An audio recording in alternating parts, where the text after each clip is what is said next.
Happy Mother's Day. Yes, today is May 10th, Mother's Day in my country, Guatemala. So I know it's not Mother's Day, which is usually on, what is it, the second Sunday or the first Sunday of the month or something like that. Anyways, it is Mother's Day, and I wanted to talk about motherhood because many of you know this, but many of you don't, is that one of the points of contention in my life, one of the things that I feel is a black mark or a black stain, if you will, on my life was my inability to be a good mother. Yeah, I was a bad mom. I was a bad mom. I want to make sure that everybody knows I'm not saying I am a bad mom, but I was a bad mom. Terrible mom. Probably one of the worst. Like, I put my daughter through a lot, and I obviously know that I've traumatized her. And the reason that I want to talk about this, the reason that I'm putting this out there is because I put on my stories on Instagram about how my grandmother used to pat my belly and be like, "Oh, you gained a little bit of weight." And to this day, I still have behaviors stemming from those instances that shaped who I am. They made me into the person that I am. And I want to talk about the responsibility to not only change your behavior, but also to heal the inner child in you. So, first and foremost, I am not saying that my grandmother was bad. I'm not saying that my grandmother was a terrible person and that she inflicted all this trauma on me and, I'm scarred for life because of her. What I'm trying to say is, that we are brought up, having to deal with our parents and our grandparents' own ways of thinking, the things, the ideas that they were brought up to believe too. They have their own traumas. They have their own idiosyncrasies that make them who they are. And so because of that, they affect us and they affect future generations if we're not careful, right? And so the reason that, I bring this up right now is because I do a lot of shadow work. I do a lot of journaling, prayer, meditation. I do a lot of the inner work. And when I see something crop up in me, when something pops up that I'm just like, ooh, I did not notice that pattern of behavior before. Let me address it. Let me figure it out. Let me see why I do that. So the other day I was at the gym and I have this t-shirt that comes up to my waistline, right? And I usually wear the leggings that kind of cover up the little mom pooch.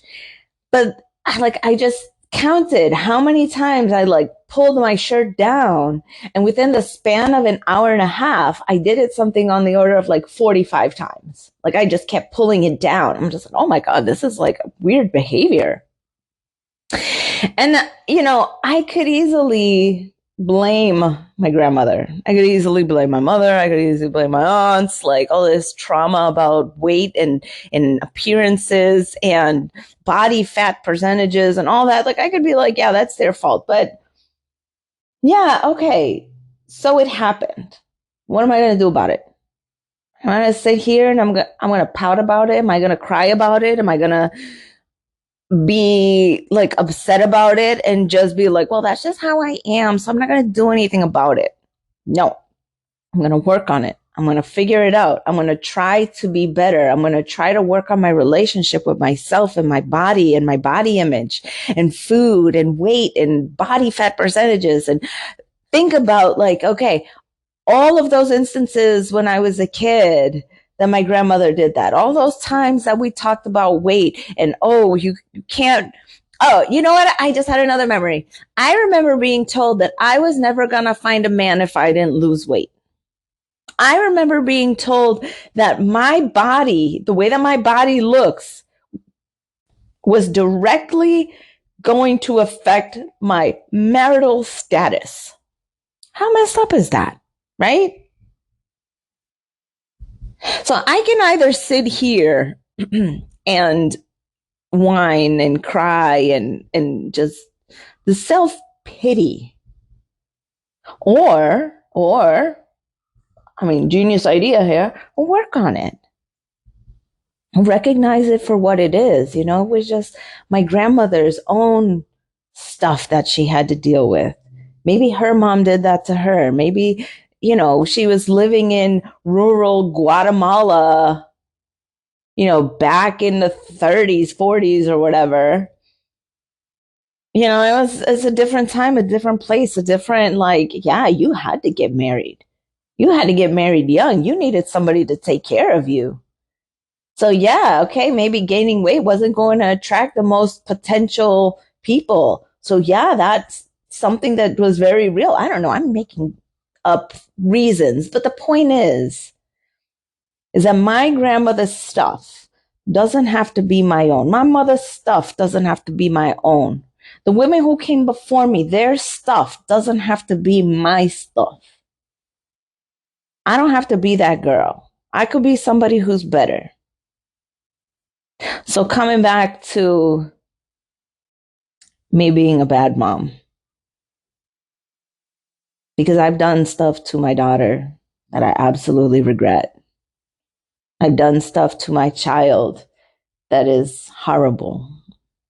And I've made amends to her. We work on our relationship. Like, I absolutely love my daughter. She has the most beautiful soul ever.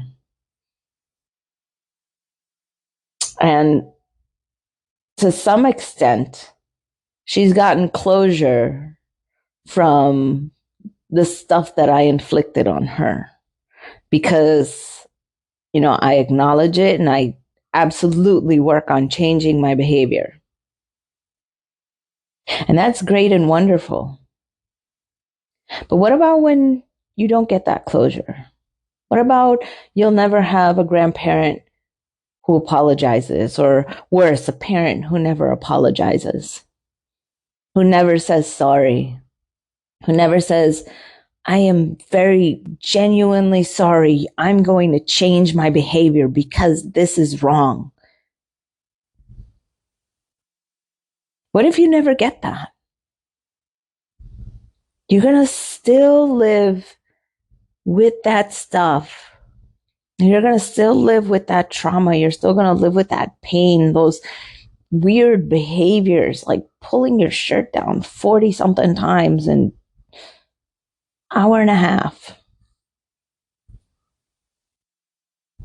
Like, you can't go on living your life waiting for an apology, for closure. The one thing that I've always learned is you have to accept people for where they're at, the capacity that they have. Because again, I don't know why my grandma did those things to me. I don't know why my mom does those things to me. I don't know why my dad did those things to me. I don't know why my friends from before did those things to me. Like, I don't know why people do things to me, but I know that I have the ability to accept, reframe, process, and move on. I don't have to live trapped in what other people have done for me, regardless of whether they change, regardless of whether they apologize, regardless of whether they have a come to Jesus moment. My happiness, my self-image, who I am, what I stand for, how I live will never be dictated by anybody else's stuff. It's all on me to fix it, though. Just like you, it's all on you to fix it. It's all on you to be better than the generations before us, to not hand that generational trauma off to the next one. It's on you. And for me, my goal has always been for my daughter to be better than me, for my child to be better than me, my children to be better than anything that I could have ever possibly been. And I hope I get to do that. I hope I get to see that. I mean, don't get me wrong. She's way better than me already, like 1,000%. And she's still young too. So I'm talking about what I'm going to witness in her lifetime and the greatness that she brings. So I hope you got something out of this. And just so you know, you're worth it. You're beautiful. You are loved. Love you guys.